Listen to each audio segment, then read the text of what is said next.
Hello students, आज हम लोग इंग्लिश लिटरेचर के चैप्टर 15 जिसका नाम है एनी फ्रैंक्स डायरी। इस चैप्टर की इस स्टोरी को पढ़ेंगे जिसमें हम एनी फ्रैंक्स की डायरी के बारे में और इससे रिलेटेड जो स्टोरी है उसके बारे में पढ़ेंगे। क्या है स्टोरी, चलिए स्टार्ट करते हैं। प्यारे बच्चों, do you know that war time is terrible time, people have a struggle for survival. प्यारे बच्चों, इसमें क्वेश्चन किया गया है कि क्या आप जानते हो कि जो वार का टाइम होता है, मतलब जब युद्ध होता है उसका जो समय होता है वो सबसे टेरिबल टाइम होता है, सबसे भयानक समय होता है। नेचुरल सी बात है, जब युद्ध होगा तो कितने लोगों की मौत होती है, कितने लोग बेघर हो जाते हैं, है ना, कितनी चीज़ें बर्बाद होती हैं, खून रंजित हो जाता है। तो नेचुरल सी बात है कि पूछ रहा है यहाँ पे कि आप जानते हो कि युद्ध का समय बहुत ही भयानक समय होता है। अब देखा तो नहीं है, लेकिन हम जिस तरह की सुनते हैं बातों को उस हिसाब से और जो सोचते हैं मुझसे तो यही लगता है कि बहुत बहुत बहुत भयानक समय होता है वो लोगों के लिए, समाज के लिए। ठीक है, आगे क्या है, people have a struggle for survival. और जो लोग होते हैं जहाँ पर भी युद्ध होता है या उसके आसपास के क्षेत्र में, वो लोग अपने सर्वाइवल के लिए, अपने जीवन के लिए संघर्ष करते हैं। ठीक है, आगे क्या है, the second world war started in September 1939 and lasted till August 1945। ये जो डायरी है वो जो है वर्ल्ड वॉर, जो सेकेंड वर्ल्ड वॉर था, जो सितंबर 1939 में शुरू हुआ था और अगस्त 1945 में ख़त्म हुआ था, उसके बीच में ये डायरी लिखी गई है। ठीक है, और सेकेंड वर्ल्ड वॉर कब से शुरू हुआ और कब ख़त्म हुआ इसके बारे में है। मैनी पीपल बिकम होमलेस, वो जो युद्ध हुआ था सेकेंड वर्ल्ड वॉर का, उसमें लाखों लोग बेघर हो गए थे, लोग बेघर हो गए थे। The Jews were the worst sufferers. Jews कौन होते हैं? यहूदी लोग। जैसे हमारे यहाँ हिंदू होते हैं, मुस्लिम समाज होता है, वैसे ही एक समाज होता है यहूदी। ठीक है, तो यहूदी लोग जो थे वर द वर्स्ट सफरर, वो सबसे वर्स्ट मतलब सबसे बुरी, सफ़र में गुजर रहे थे, यानी जो यहूदी थी वो सबसे ज़्यादा बुरी स्थिति में गुजर रहे थे। तो ये कब की बातें बता रहा मैं, सेकंड वर्ल्ड वॉर की, जो सितंबर 1939 में स्टार्ट हुआ और अगस्त 1945 में ख़त्म हुआ था। और इस युद्ध के दौरान बहुत लोगों का घर बार सब खराब हो गया, मतलब नष्ट हो गया था। ठीक है, और सबसे ज़्यादा परेशान कौन हुआ था, सबसे ज़्यादा सफ़र जिसने किया था वो थे जेव्स यानी यहूदी लोग, सबसे बुरी अवस्था में गुजरे थे। They were hated by Hitler and his Nazi party. जो यहूदी लोग थे उनसे जो है हिटलर, जो युद्ध का कारण था जिसके कारण युद्ध हुआ, और उसकी जो पार्टी थी नाजी पार्टी, वो नफ़रत करते थे यहूदी लोगों से। और were sent to the concentration camp, और वो क्या करते थे, यहूदी लोगों को कंसंट्रेशन कैंप में भेज देते थे, सुधार गृह में भेज देते थे। These camp were worse than hello. कहा जाता है कि वो जो कैंप में भेजा जाता था वो कैंप तो नरक से भी बदतर था। ठीक है, नरक जानते हो ना, जहाँ पर बुरी स्थिति में लोग रहते हैं, तो वो बुरी से बुरी स्थिति से भी बदतर था वो कैंप।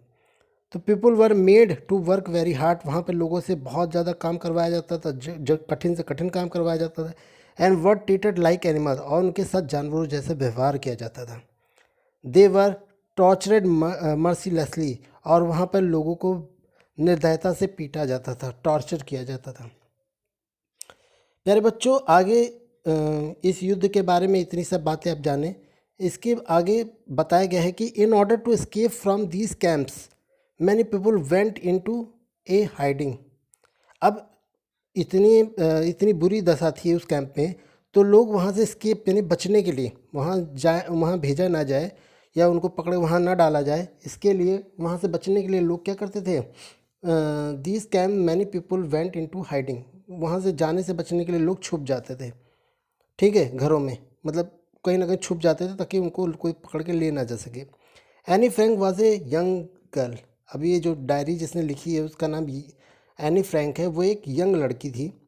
हर family also went into hiding, और उसका परिवार भी कैंप में जाने से बचने के लिए छुपा हुआ था। They were cooped up into 2 tiny hidden rooms in Anne's father office building with 8 other people for a number of month. अब ये लोग जहाँ छुपे हुए थे वहाँ पर ये लोग एक क्या नाम है, एनी के जो फादर थे, उनकी जो ऑफिस की बिल्डिंग थी, वहाँ पर कई महीनों से 8 लोगों के साथ ये लोग जो है वो 2 छोटे-छोटे रूम के में जो है, जो चारों तरफ से बंद था, उस रूम में या कई महीनों से वहाँ पे छुपे हुए रह रहे थे। ठीक है, एनी और उसकी फैमिली और 8 जो मेंबर और थे, कई महीनों से रह रहे थे।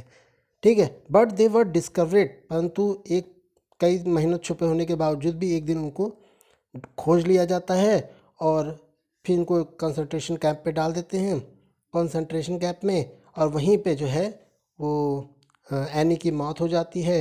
Any died in concentration camp in February 1945। 1945 फरवरी के महीने में एनी की वहाँ मौत हो जाती है। ठीक है, अब आगे क्या होता है आइए वो भी देखते हैं। प्यारे बच्चों, एनी जब छुपी हुई थी कंसंट्रेशन कैंप में जाने से बचने के लिए, तो वाइल सी वॉज हाइडिंग, जब वो छुपी हुई थी, सी केप्ट ए डायरी। ठीक है, तो उसने एक डायरी रखी थी जिसको वो किटी बुलाती थी, treating as a trusted friend. और वो उस डायरी के को इस तरह से ट्रीट करती थी, इस तरह से उसके साथ व्यवहार करती थी जैसे कोई उसका बहुत ही भरोसेमंद दोस्त हो। सी told her friend everything by writing down in her diary. और वो अपनी डायरी में वो सारी बातें लिखती थी जो कोई इंसान अपने दोस्त को बताता है। ऑल डैट हैपन, जो भी कुछ उसके साथ होता था, as well as her thoughts and feeling, और यहाँ तक कि वो अपने मन में क्या चल रहा है, उसको क्या महसूस हो रहा है, वो सब बातें भी उस डायरी में वो लिखती थी और एज ए फ्रेंड के साथ ट्रीट करती थी उस डायरी को। तो here is a just small scraped from it. अब इतनी सारी डायरी में, इतनी सारी बातों में, थॉट्स में से कुछ थॉट जो है उसकी डायरी में से निकाल के आपके सामने प्रस्तुत किया गया है। और आइए हम देखते हैं कि उसने अपनी डायरी के में क्या लिखा था। तो उसकी डायरी का एक ये पोर्शन है जो 1944 की 3 मई और वेडनेसडे के दिन उसने लिखा था। क्या लिखा था उसने? Dear Kitty. किटी उसकी डायरी का नाम था जो उसको दोस्त समझती थी वो। First just the news of the week, वो कहती है कि सबसे पहले आज का न्यूज़ सुनो। We have a holiday from politics, कि मैंने पॉलिटिक्स से छुट्टी ले ली है। देयर इज़ नथिंग, कुछ भी नहीं हुआ। एब्सोल्युटली नथिंग टू रिपोर्ट, क्योंकि आज रिपोर्ट करने के लिए पॉलिटिक्स के बारे में कुछ भी नहीं है। I too am gradually beginning to the believe, मेरा शुरू से ही ये मानना रहा है डैट की द इन्वेशन विल कम, शीघ्र ही आक्रमण होगा। ठीक है, have I told you that Moffy has disappeared, मैं तुम्हें बताना चाहती हूँ कि मॉफ़ी कई दिनों से डिसअपियर, गायब है। सिंपली वैनिस्ड, बिल्कुल गायब है। We have not seen a sign of him, मुझे उसकी कोई भी सबूत नहीं मिला है कि वो कहाँ पर है। Since Thursday of last week, पिछले वीक से लास्ट दिस बृहस्पतिवार से वो बिल्कुल गायब है और इसको कोई भी चिन्ह नहीं मिल रहा है। I expect he have already in the cat's heaven, मुझे लग रहा है कि वो कहीं मर तो नहीं गई और बिल्लियों के हेवन में यानी स्वर्ग में पहुंच ना गई हो। While some animal lover is enjoying a succulent meal for him, मुझे लग रहा है कुछ लोग जो एनिमल लवर हैं, जो मांस मछली खाते हैं, उन्होंने कहीं उसको काट करके उसका जूस बना के तो नहीं खा लिया, पी लिया।